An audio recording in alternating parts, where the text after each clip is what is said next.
Honored guests, thank you for coming to this assembly. If you'll please take a seat, our meeting will start presently. Gentlemen, you have the floor.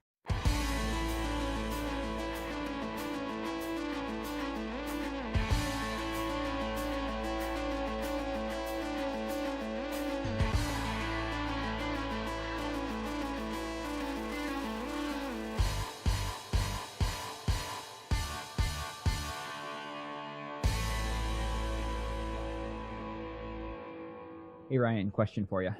What's that, Daniel? If there was a zombie apocalypse, what would be your strategy for survival? Who? Well, my current residence is on the second floor, so that's probably a good start. Um, before answering this, what type of zombies are these? There's all sorts of different ones. I was just going to clarify that. So I was thinking classic zombies. So like not slow. Not like the mutant, like crawling anything, like super fast, freaky ones. I was thinking like the slow, like reanimated corpses. Okay. If you got slow, shambling corpses, we probably don't have too much to worry about. So I'm way overthinking this question, but if the zombie apocalypse is happening and all you see are just slow, shambling, reanimated corpses, it's probably an airborne thing, like an airborne virus, because they're so slow. Like there's no way it's happening that fast, right? Sure.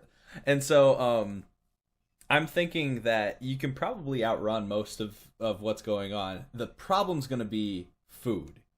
I was thinking the problem was going to be outrunning the air, since apparently this is an airborne thing. If I'm fine and if I'm still coherent and I'm in my right mind and I'm not a zombie, I'm probably immune at this point. So I'm just going to assume that like I'm okay as long as I don't get bit. Okay, gotcha. I don't want to die from being eaten alive, thank you. So my main concern at this point then would be food. Because like shambling zombies, you can board up things. I can put some heavy stuff in front of the door. I'm okay, and especially on the second floor, and the way to get to me is really difficult. What's going to happen is what you saw just recently with this pandemic of the virus that broke out is everybody's going to be running for the toilet paper aisle, right? So I'm going to go to the food aisle where nobody else is.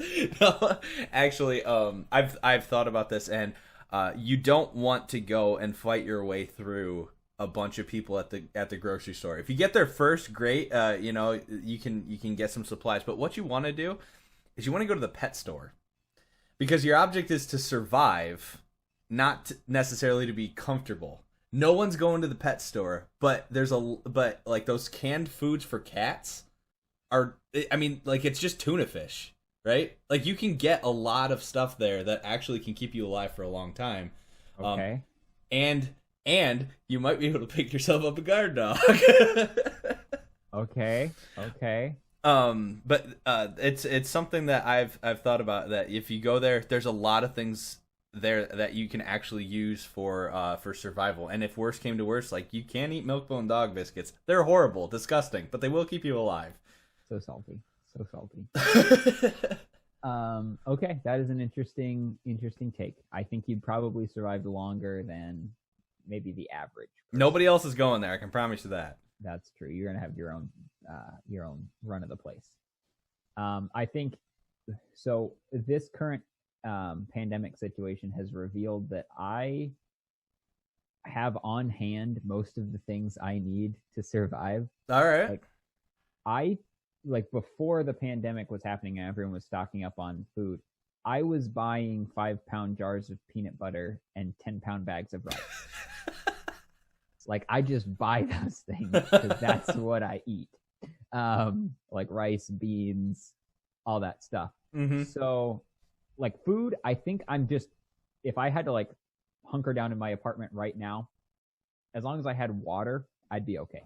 Yeah. And so my goal would be to probably get away from civilization. That would be kind of my first thing, is like packing everything up in my car and like driving. We live in Wisconsin, so it's already kind of the middle of nowhere, but just driving like further north to northern Wisconsin, where Yeah, literally nobody is. nobody is there. Nobody's going to bother you. The zombies are not going to walk that far. And then just wait it out. Well, that was actually going to be my next point, is that all we have to do is survive till winter, and we're good. Since we live in Wisconsin, all the zombies will die. There's no way they're surviving the winter, and so you just have to have enough food to make it to like, October, and you should be good. Great. Okay, so I think we both survive. Oh yeah, absolutely. Every time, we're good. Nice. So, welcome to the Assemblymen, where it's okay to ask for directions. Here in the Assembly, our purpose is personal development, and each week our goal is to highlight one virtue of outstanding individuals for us to cultivate in our own lives. So, Ryan, would you like to introduce this week's theme? Absolutely. This week we have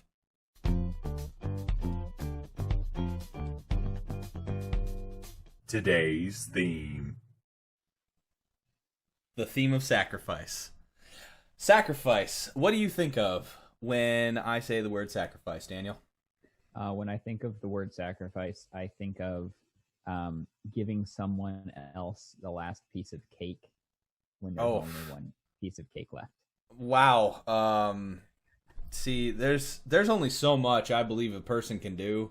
I don't know if I could go that far. We talked last week about the ice cream. Now you're saying cake? I can't. This podcast is gonna kill me.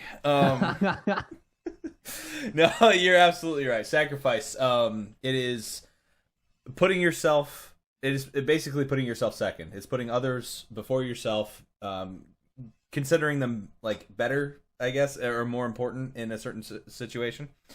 It is a quality that is admired by many and practiced by not as many. I don't want to say few because that's not true, but it is a hard quality to cultivate in your own life. But to help us do that and to become men and women who practice sacrifice, we have this week's Look at This Guy.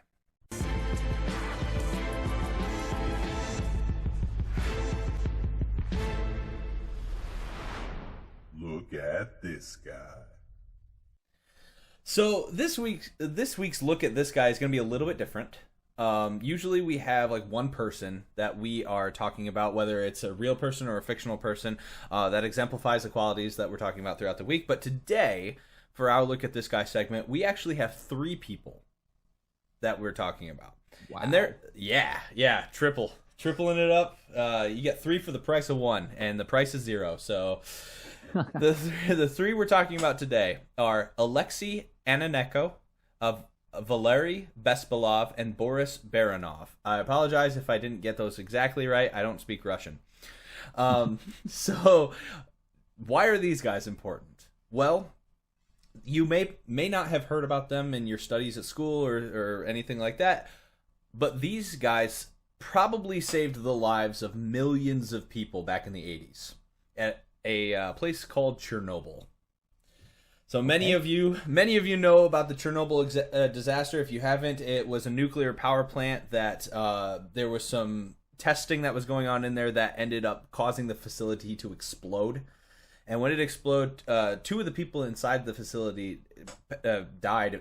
I think it was immediately. And then over the next 10 days, there were emergency crews and firefighters and everybody trying to get this stuff under control. Because if the power plant actually went up and it just completely exploded like a nuclear bomb, we're talking nuclear fallout that affects the lives of millions of people around the area. At that point, the area was already contaminated, and to this day, and I don't think we'll ever know how many people actually died from the fallout of Chernobyl, but it would have been much worse if it weren't for these 3 men, Alexei Ananenko, Valery Bespalov, and Boris Baranov. These 3 were workers in the plant. One of them was the supervisor, and they were tasked with going in and releasing one of the valves inside the plant.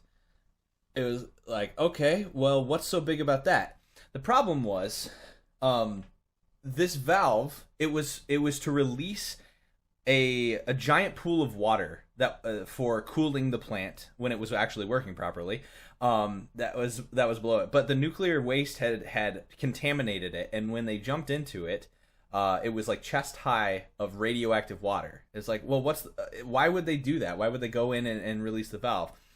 Well, what had happened over the course of the few days when the nuclear power plant exploded was when the firefighters show up and they start putting out the fire with their water and everything, all of the mixture of and like the heat from the nuclear reactor, all the mixture of the dirty water, the nuclear fallout, all of the broken pipes, and everything had mixed together into this molten pool of it was basically radioactive lava, essentially what we're talking about here. And it was melting through the floor, and it was threatening to actually reach this coolant, this pool of cooling water at the bottom of the reactor. If it reached that and it hit that, it would have exploded. I don't know if anybody listening has ever pulled like something hot out of the oven and then immediately had like cold water drip on it or something like that. But it sizzles. It's just like, psst, you know. Well, if this would have hit the cold water, the difference in temperature would have caused an explosion so large that it would have shot all of this radioactive material up into the atmosphere, and who knows where it would have gone. And that probably would have affected millions of people throughout Russia, the Middle East, and Europe. Well, these three guys, knowing the potential dangers, decided, okay, we're going to throw on some radioactive protection suits as best as it could, jump into this water that was already contaminated, and made their way to the valve. They found it, were able to release the valve, and got all the water out before the whole facility came crumbling down.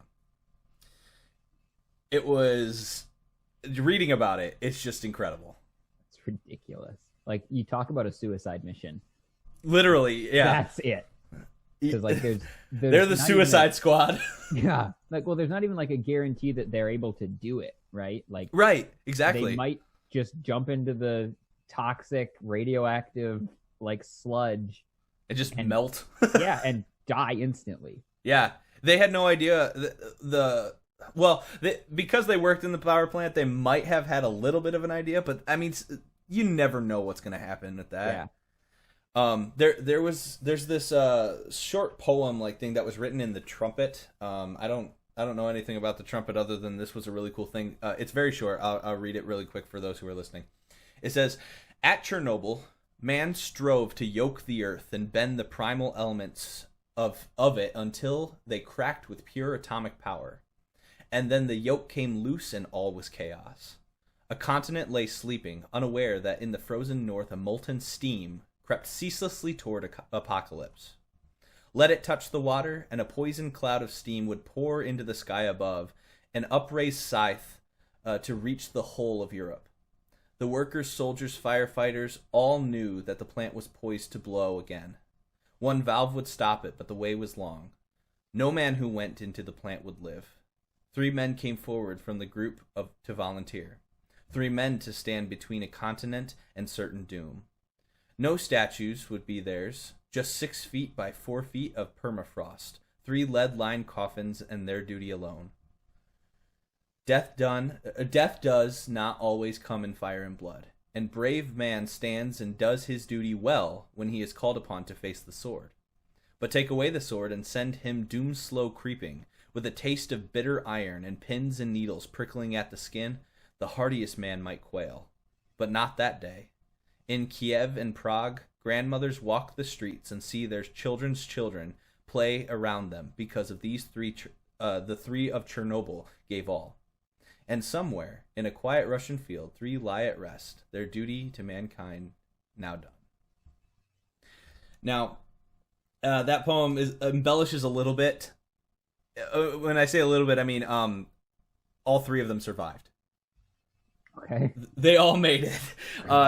But in 2005, I believe it was Boris Baranov, I believe. He died of heart failure. I don't know if that's related to any like fallout from what happened, but the other 2 are still alive and they're still working with like nuclear facilities and things of that nature. Wow. But I mean, like, they had no idea they would make it to 2020. Right. They had no idea. But they went in anyway because they knew it was the right thing to do to save all these people. Yeah, that's awesome, and that's really, we joked about like it being like a suicide mission, but that's really, I mean, what it is them putting their lives on the line for the chance, the hope that they could save. It ended up being millions of people. Exactly. That is, I don't know. I don't know how I would react in a situation like that, but to be in a dire situation and have the courage from our first episode to have the courage to step up and do that is just, it's very, very admirable. For sure. And now, a word from our sponsors.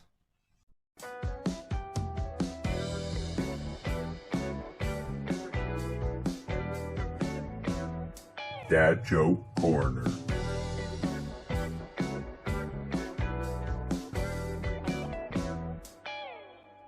Hey Ryan, did you know vampires aren't real? Yeah? Unless you count Dracula. Oh, wow. Well, hey, Dan. Yeah? My son screeched, "Dad, you haven't listened to one word I've said to you, have you?" What a strange way to start a conversation.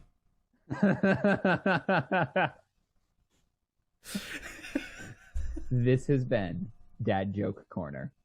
Preparing you for the future. So each week, we have this segment where we talk about how then we can make our lives better based on our theme for the week.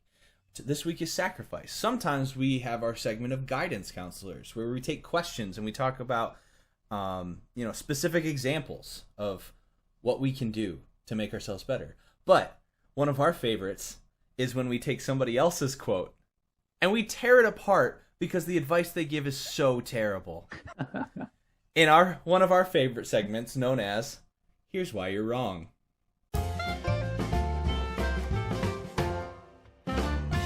Here's why you're wrong. This week of Here's Why You're Wrong, I have a spicy quote for you, Dan. All right. I want to hear Looking what you have forward to to say about this. I found it on Twitter. The best place for advice in all of human history. I found it on Twitter.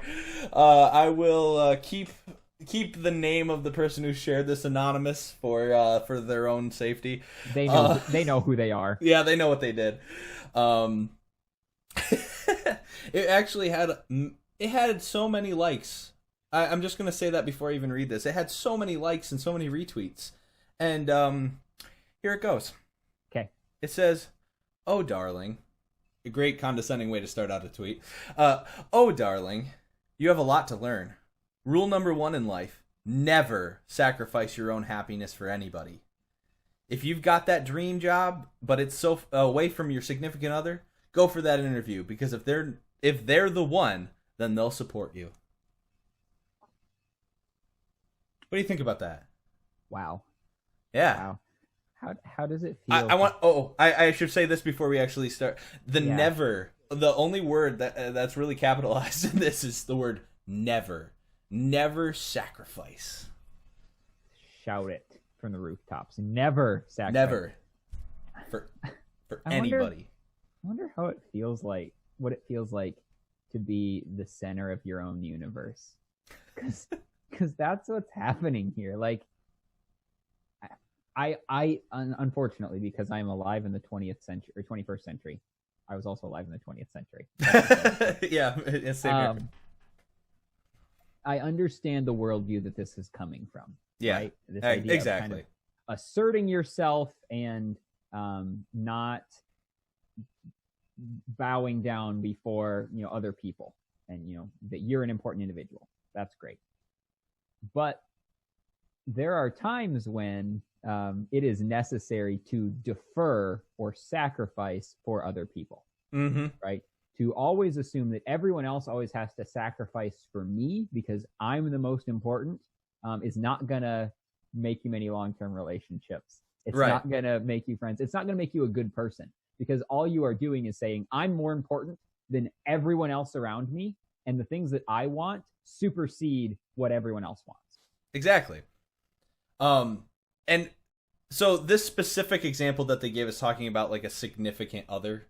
Like if you got that dream job, go for the interview, because your significant other, if they're the one, they'll support you. One of the things that strikes me about that is the assumption that you're not going to actually talk about this with your significant other.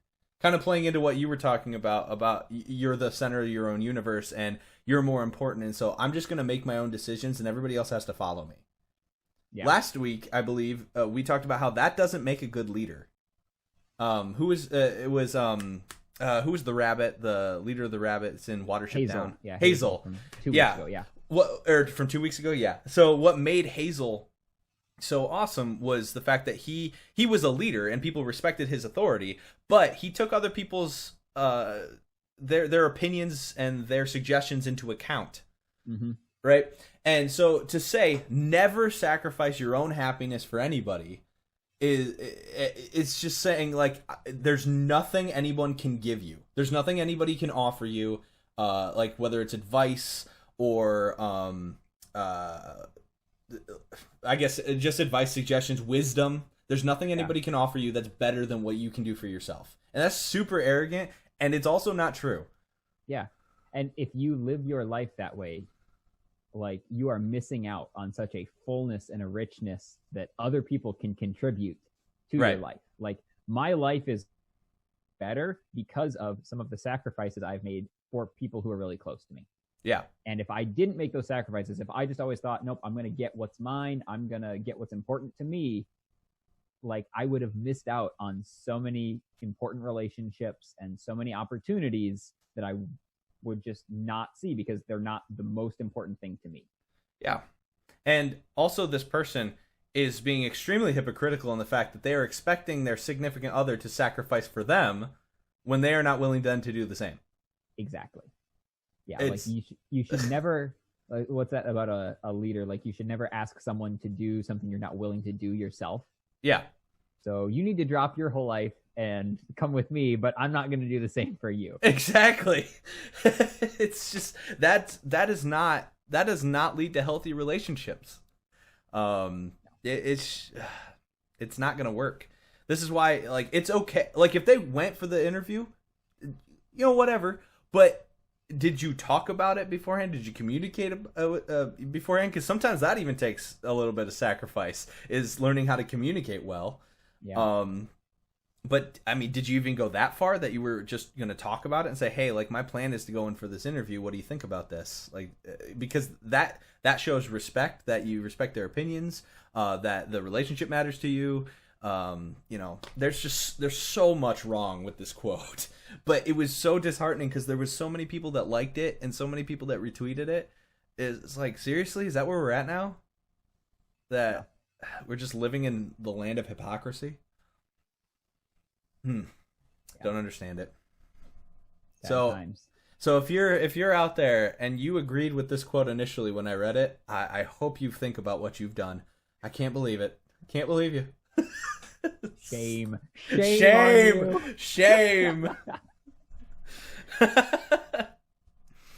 All right. So what do we have next, Daniel? Yeah. So after that segment, let's lighten things up a little bit and let's play a little game, Ryan.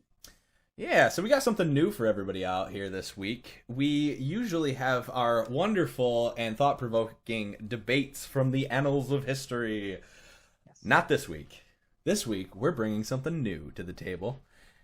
We have a new segment called Game On.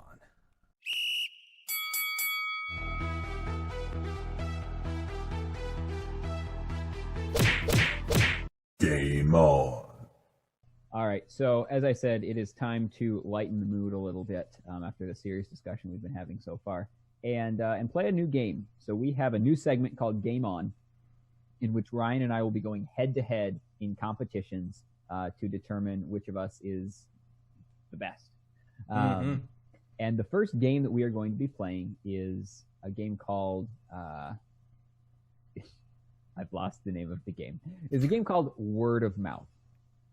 So Word of Mouth is a word guessing game, kind of like Catchphrase or something like that. It's played over 3 rounds, in which Ryan and I will take turns giving 3 word clues in a specific category, and then the guest judge will be doing their best to guess what the actual word is that we're trying to get them to guess. You only get 1 guess. So you're going to get 3 clues, 1 guess. If you get it right, both the host and the guest judge get a point. If you get it wrong, neither of you get a point. Speaking of guest judges, yeah, you should notice that there is a new person on our screen right now. Who is that there, Daniel? Yes. So our first guest judge is my brother, Joe. Joe, if you'd like to introduce yourself. Hi, I'm Joe. Hi, Joe. Hi. Where are you from? What's your social security number? And can I have access to your bank account? From Oconomowoc, Wisconsin. 5308. No, you may not. Ah, man, I thought I was gonna get somewhere there. We got the important digits. I just gotta make up all the digits left. We can figure the rest out. So yes, Joe is my brother. He has been I would say a long-time listener of the podcast, and is our first guest judge here. So as Joe, long as it can be. Yeah, as long as he's going to try here. So, Joe, not only are you playing to determine, acting as a guest judge to determine who will win, myself or Ryan, yeah. You are also playing for an opportunity to be included on the Assemblymen Games Hall of Fame. Ooh. Yeah. This is to keep you from being biased, where you only pick, for instance, your brother's answers. Yeah, so that's the thing, is I don't feel like this is going to be fair, because you two grew up with each other, and you might have some secret code that I don't know about. You know, I know how we do. I know. We do. Well, I know how sneaky you are, Daniel, when it comes to our arguments and our debates, and I know Joe is just the same. So I have a feeling. Someone say that Joe. Fair to just lump me in. Some would say that Joe is sneakier. Okay. Well, I got my work cut out for me then. But this exact scenario is why we created the Assemblymen Games Hall of Fame. So not only are you playing for our glory, you're playing for personal glory, because my favorite kind of glory. All of our guest judges who participate in the show will have the opportunity to, if you get the most questions correctly, you'll be forever memorialized on the Assemblymen Games Hall of Fame, and we will mention your name in future episodes when we play games like this, until you're dethroned by someone else who does better. So you want to try your best to get all of these questions correct. Mm-hmm. Cool. All right. So you said there's 3 rounds, 3 categories. First category is movies. Yes. Wonderful. Okay. So Daniel, you can go first. Yes. So I will be giving. So the category is movies. My 3-word clue for you, Joe. Now wait. Am I trying to guess? Is it like just the genre of movies? No. You're guessing the movie title. Yeah, it's a title. Yeah, you're guessing the movie specific title. Movie. Yeah, we should clarify that. Yeah, specific movie titles. Okay. So the 3-word clue that you have here is Wizard School Cavern. Wizard School Cavern. Okay.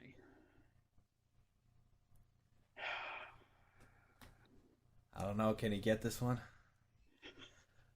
Let's hope not, because I want to win. I'm just trying to think of the specific one. What is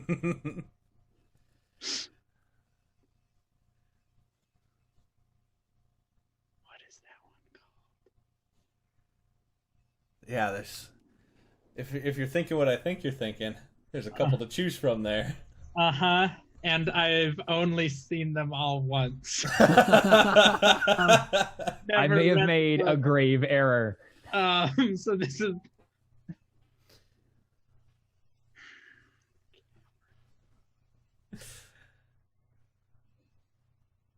I have some titles on this bookshelf. I'm just gonna move my shoulder up just a little bit so I can't. ah. It's not that one. It's not that one. What is that one called? All right. So you have made a grave error in picking this movie. All right, well, you're going to have to lock in a guess here, Joe. Okay. Well, Harry Potter and That's a great start. I'll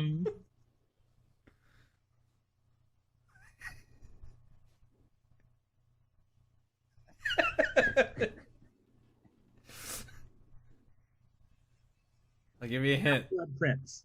Ooh, you said the Half-Blood Prince? Yeah. So close. Close. You want to give the answer right now? Yeah, it was Harry Potter and the Chamber of Secrets. Close. I was gonna give you a hint and say the next word was the. Okay. So for my word of mouth movie, I have these 3 words for you. Okay. Poultry, baseball, aliens. Chicken Little. Boom! Chicken Little right off the bat. Let's go. That is absolutely correct. That's 1 point for me and More 1 point of for me. 1 point of glory for Joe. All right, moving on. What is our second category? So second category here is fictional cities. Oh, interesting. Mm-hmm. Fictional cities. So, Ryan, do you want to give the first clue this time? Sure. Yep, I'll go first this time. So my 3-word clue for you is, well, they are Carolina, sheriff, whistling.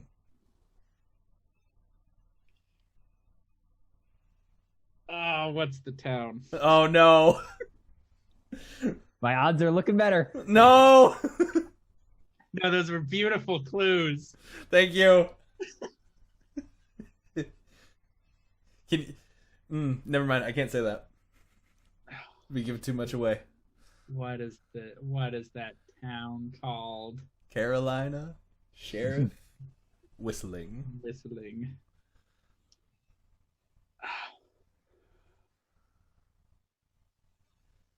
What's my time limit? I'll probably give you another 15 seconds. As we go along here, and then in our next couple episodes with the game on, we'll probably be able to put a timer on the board, but this time we'll just have to keep track in our heads. Okay.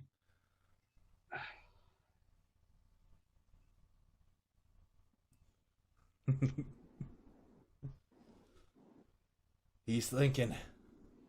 It's like right on the tip of my brain. 4, 3, 2, 1. You got a guess? Nope. Can you whistle it? Yeah! It still doesn't count. Stop Still here, doesn't we'll get count. copyrighted. Still doesn't count, but No, great clues. I just can't think of the town. the town was Mayberry. Mayberry. Sheriff Andy. My dad watched all of those episodes, and so that song is ingrained in my head till the day I die. All right, Daniel. Quality show. You're let's up. see. Let's see if Joe fares a little bit better with my clues. Hopefully he remembers the name of this town. Okay. So fictional cities. The 3-word clue. Teenage vampire killers. Teenage vampire killers. Sunnydale. Oh man. Got it. Yeah, that's 2 points for Joe, and then it's 1-1 with Daniel and Ryan here. This is getting exciting. Yeah. Right, this is it. It all comes down to the final 3rd category, which is Gardening. Oh, good. All right, Daniel, you can give your first clues here. So gardening, anything to do with gardening is on the table here. Okay. Your 3-word clue is rolling carry trough. Wheelbarrow. Solid clues. Oof. All right, pressure's on, Ryan. This is not. Oh no, I regret all of my clues now. I'm gonna need you to think really hard about this one. Okay? Here we go. The 3 words are white, purple, Mario.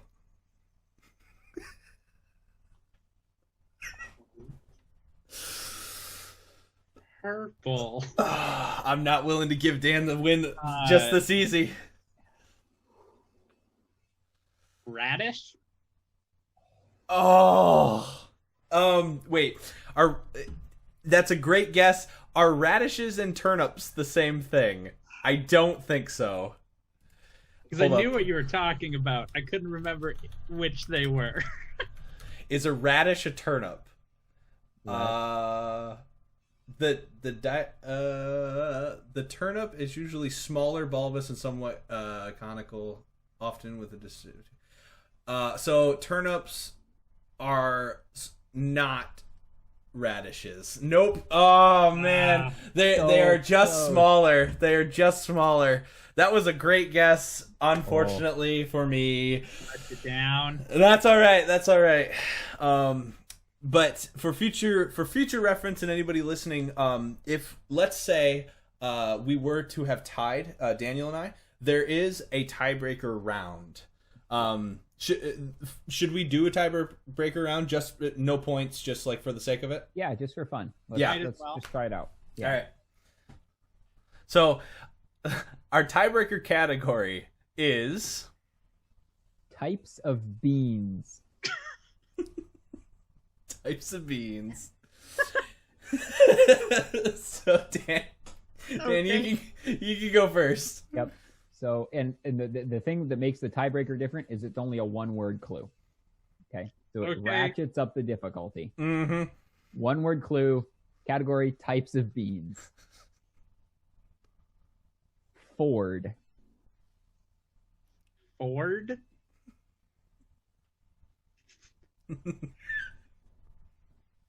Capital F.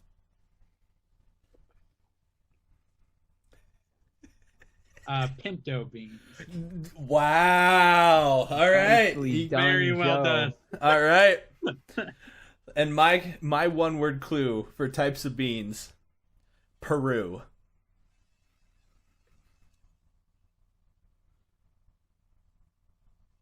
Coffee beans. Okay, Oh. that's a good guess. Yes. I was going with the obscure. It's actually lima beans. I know it's pronounced lima, but I was going for lima spelled the same, and then lima beans. But yeah, so either way, Dan would have won. Well, that was great. Lots of fun. Thanks for guessing the types of beans too. That was that was awesome. Welcome to the inaugural member of the Assemblyman Games Hall of Fame, Joe Hintz. Mm-hmm.